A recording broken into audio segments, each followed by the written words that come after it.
Let's play! Hey, what is up, doodles and poodles? That is something I am never going to say again. It is the end of 2014. Actually, it's like 2015. I'm like 5 days late on this video, but whatever. Everyone's doing one, so I thought, why don't I just do a video on not necessarily my best and favorite things of 2014, but just like some good memories, a quick, brief jump through all that stuff, because I feel like there's so many formal lists, you can go look at those. This is more just for me to, well, I kind of said in one of my Hyrule Warriors videos that I'd do this, and then I kind of decided to not, but then I remember that I already said I would, so I guess I kind of have to make it. But that's okay, because I kind of just do want to just, you know, talk about some of the good stuff, because I hear people say, oh, 2014 was a terrible year, 2014 was the worst year in gaming since 1975, and all this crazy stuff, and I don't know. Honestly, I thought it was a good year. Then again, I look at the positive in everything. I'm like that guy. So, you know, whatever. If you think it's a bad year, more power to you. But I actually had a pretty good year. And so let us talk about some of the things that made this year just that so awesome. First off, like all the games I played, with the exception of Sonic Boom, but we don't count that. Specifically, like the ones I Let's Played, you know, for number one, for sure, I'm still sticking by this. Shovel Knight is my game of the year. It is, start to finish, a perfect experience in my eyes. It is platforming bliss, not too hard, not too easy. It's not punishing. There's unlockables, there's free content coming. It's like, it is just what I've always wanted from a game. The music is like, contributes to it so well. It is amazing. I would make love to that music if that ever actually happens. Yes, for sure. Shovel Knight GOTY 2014 for me. And I mean, like Smash 4, Hyrule Warriors, Bayonetta 1 and 2, all amazing games. Like, but that was kind of expected. I expected that these games would be cream of the crop, top notch, and they were. But Shovel Knight came out of nowhere and just stabbed me and ripped out my heart in the best way possible. It was just amazing, and I'm looking forward to picking it up on PS4 so I can fight Kratos, or Kratos, I don't even know. That's how hype I am. And then all the free DLC coming too. That's going to be awesome. I don't even know if it's DLC or if it's going to be just updates. Who knows? And I will say I'm getting back to Bayonetta. I think it'll start once I finish up the main story on Hyrule Warriors, and then Hyrule Warriors videos will just be a little more sporadic and stuff. We'll get to that. I'm still working up. I'm on like chapter 4 or something. Playing again on normal, not doing super much. I'm trying to stick as close as possible to what it was originally. Might not happen. But yes, that's gaming stuff. Oh, and I guess I should talk about, like, Ground Zeroes was an amazing experience. JoJo's Bizarre Adventure All-Star Battle, I really liked, and I'm looking forward to kind of tentatively, because it's like, now it's in 3D, the sequel. It's not even a sequel, it's like a Naruto battle game now, and I'm not sure it was gonna be, but hey, it has the best Nazi, Stronheim, so like, that'll be good. Nazis make everything better. You know, Theater Rhythm, the Pokemon games, I've been playing Persona Q on my 3DS, it is amazing. Like, wow, this is such a perfect mixture of, I've never played an Etrian Odyssey game, but it's awesome. Bravely Default, I didn't even know, I thought that the game came out years ago and I picked it up used, but it turns out that it did come out this year, at least in North America, so I guess, you know, that kind of counts towards Game of the Year, but I think I actually enjoyed Persona Q more for the RPG, that's just me personally. Other stuff I played this year that I really enjoyed, I mean, really everything. I haven't been disappointed super much. So yeah, that's good. Music. I'm a big music fan. doing that Smash Bros. Music of the Day thing has turned me into like the biggest music fan, because you can take one song and remix it so many ways, you know. So the perfect thing for me was Harmony of Heroes, which is a free music album that's in like 2 parts of like 120 Smash Bros. Remixes, and it's just the most amazing thing. Go download this. It is just a perfect collection in the way that there's no song that I actively dislike. They are all amazing. They range in genre, if you will. Like, they all kind of have an orchestrated feel, but they're orchestrated in different ways. So it's really cool. You need to check this out. Even if you're just a fan of one of the franchises in Smash Bros, it's like the music remixes are godlike. You know, all the DK remixes, Donkey Kong, they are just amazing. There's a Rainbow Road remix I love.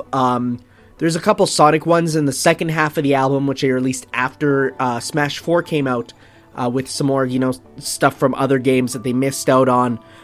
There's just so many amazing songs, and I highly recommend this album to really everyone. So, and it's free. Like, that is the best part. Both parts of the album are completely free. It's worth it, honestly. And then the other album, which, if you've been watching any of the Sonic Show videos over the Christmas-timey area, you'd know that I've been obsessed with the Zone Runners album. Zone Runners, they are Sonic rap and jazz combined in the most beautiful mixture I've ever heard. It is the exact thing I've always wanted.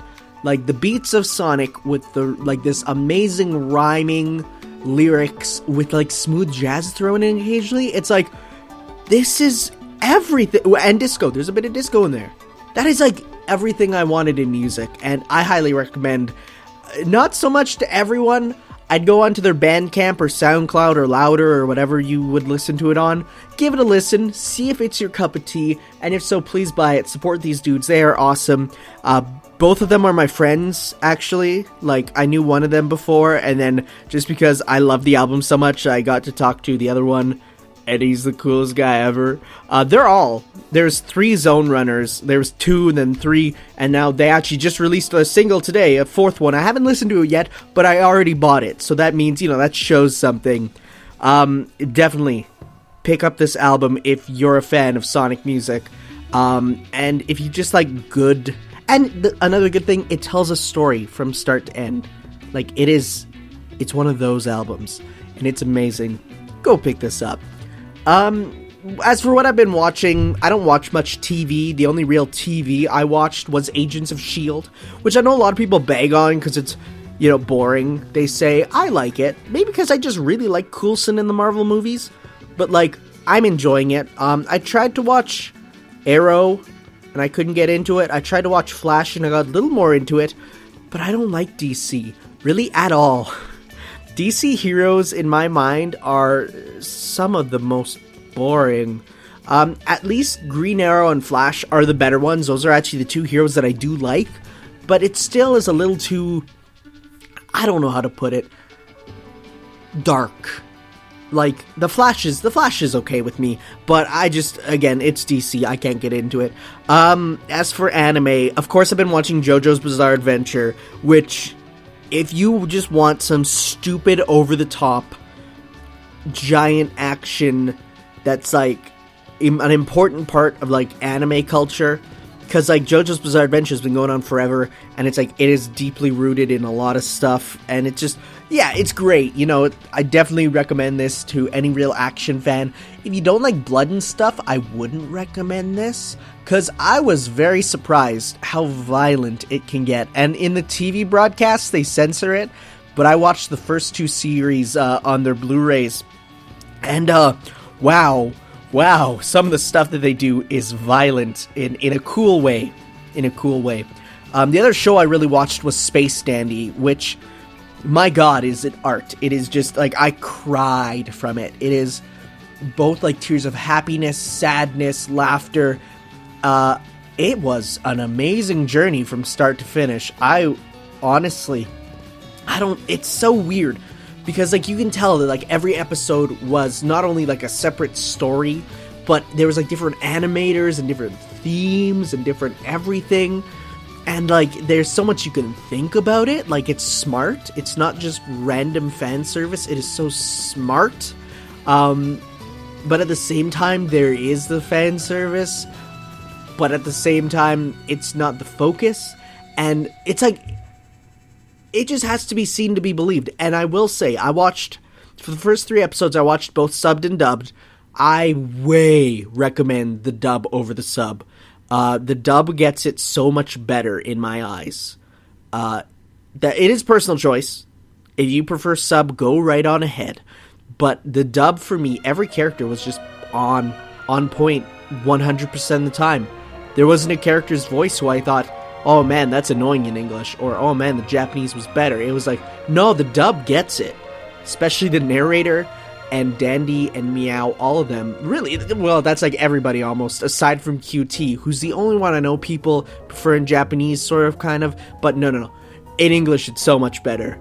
Please watch this. It is amazing. And then I guess a final shout out, Dragon Age Inquisition. It's the game I worked on, and I finally got a PS4, and I've finally been able to play it on the PS4. Mind you, I'm still in the hinterlands if any of you have, Dragon Age, you know exactly what I'm talking about. I'm still in the hinterlands, but it's just so crazy to see the finished product of something that I helped make.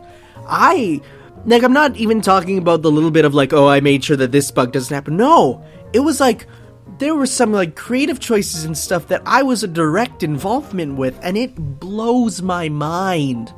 So pick up this game if you have a PS4, Xbox One. Wouldn't really recommend it on PS3 or Xbox 360, just because you don't get that really nice visual fidelity and performance as you would on next-gen consoles. I would recommend it, of course. It's a great game. Even if I wasn't really a part of it, I'd still think it was a great game. I wouldn't play it. Like, I mean, I wouldn't, like, what I mean by that is, like, I wouldn't have been introduced to it in any way if I wasn't a part of it, because that's just not a type of game I play. But if I was somehow able to get my hands on it, I would play this, and I am, and I'm really enjoying this. And, I would do a Let's Play, but the problem is, I already know a lot of stuff that I'm not supposed, like, it's not that I'm not supposed to, but that's like, you know what I'm talking about. So, just so that I don't say anything that's not supposed to be said, I won't. But I will say a couple things right here that don't really affect. Look out for 2 characters in the game named Tanner. Fun story. The first character I came across as soon as I booted it up for the first time at work was one of the Tanner characters. That surprised me. And then I learned there was a second one in the game. I'm not going to say they're named after me, except I will. They totally are. Look for my name in the credits. I'm the 3rd down in under testers. So if you have that, that'd be cool for you to look at. And finally, there is a super secret in the in my level, which is called Emerald Graves. I'm not going to say anything else, but I haven't heard anyone say anything about it.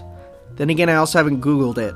So I'm going to Google it right now, actually. I wonder if anyone has said anything about it, because I want to see if because the Emerald Graves was my level that I was given ownership of, and I really wonder if anyone's found this super secret that I remember being told was in by the level creator himself, and he was laughing his ass off saying nobody's going to find it. So let me actually see. This is live right now. I didn't actually do this right. I need to type in Dragon Age. I just typed in Emerald Graves. Oh my god, it doesn't look like anyone's found it yet. This is good. This is, yes. So, oh my god, nobody's found it yet. Not much else to say other than thank you for listening to this stupid video. That's just me talking about why 2014 was a fun year for me. Part of it's just because I was at BioWare working on a game, and, Smash and Hyrule Warriors and all those awesome games were going on. It's like, that might just be it. I only really remember the good. I mean, there was bad. Sonic Boom. But other than, that and stuff, I can't remember because I've shoved out of my memory. 2014 was a good year for me. So thank you all for listening. This was 15 minutes. I was worried this video would be like 6. I was worried that, I'm just going to put up just half-assed video. But this is me doing a full discussion thing, almost like a podcast. Those are coming back soon. I'm talking about mine. Go to the Sonic Show on iTunes, and you'll see a whole bunch of ones featuring me. But the Sonic Boom episode commentaries, those are going to be coming back soon. So look forward to that if you're a podcast person, and download me onto your iPhone, iPad, all that stuff. Listen to me. I am just plugging myself full every orifice. Thank you all for listening, and this was a stupid little thing, but hey, whatever. 2014, woo! Looking forward to 2015. Splatoon, Mario Maker, Zelda, Star Fox, Pokemon Z, it's gonna happen. Don't even, try to deny it. Persona 5. You got, I don't think Kingdom Hearts 3 is gonna come out. That's just me, that's a pipe dream right now. Now I have a PS4. Oh, Pirate Warriors 3! That one I'm super excited for. But enough about me rambling. I should actually say bye. See you guys next time. Ciao.